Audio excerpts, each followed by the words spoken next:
तो एक जमाना हमारे ऊपर ऐसा गुजरा है कि लोग एक दूसरे का एहसास करते थे। ये बगदाद की कहानी है। एक शख्स सिर्फ ये देखने के लिए आता है कि ये लोग इज्जत क्यों इतनी ज्यादा पा गए हैं। उसने एक होटल से खाना खाया, वो मुसलमान नहीं था, और सामने टेबल पे एक जवान बैठा था, वो मुसलमान है। उसने महसूस किया कि इसका ताल्लुक हमारे शहर से नहीं है। खैर काउंटर पे जाके उसका बिल दिया, और उस साहिब ने खाना खाया, बिल देने के लिए काउंटर पे गया तो कहा आपका बिल अदा हो गया है। कहा यहाँ तो मुझे कोई जानता नहीं, मैं अजनबी हूँ।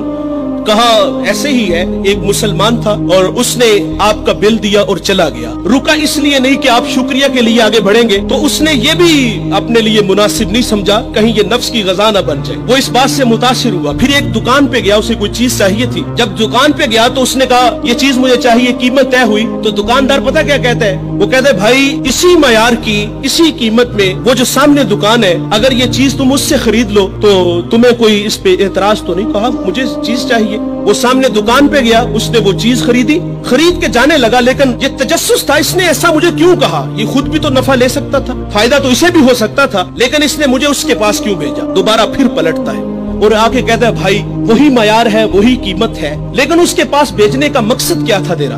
उसने कहा भाई सुबह से इस वक्त तक मेरे पास बड़े गाहक आए हैं और मैंने अपने बीवी बच्चों के लिए रिज़्क रोटी इकट्ठी कर ली है, और वो जो सामने भाई है उसके पास सुबह से लेकर इस वक्त तक कोई गाहक भी नहीं आया।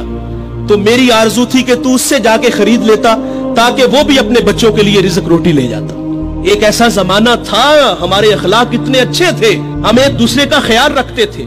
आज तो जलील करते हैं। तो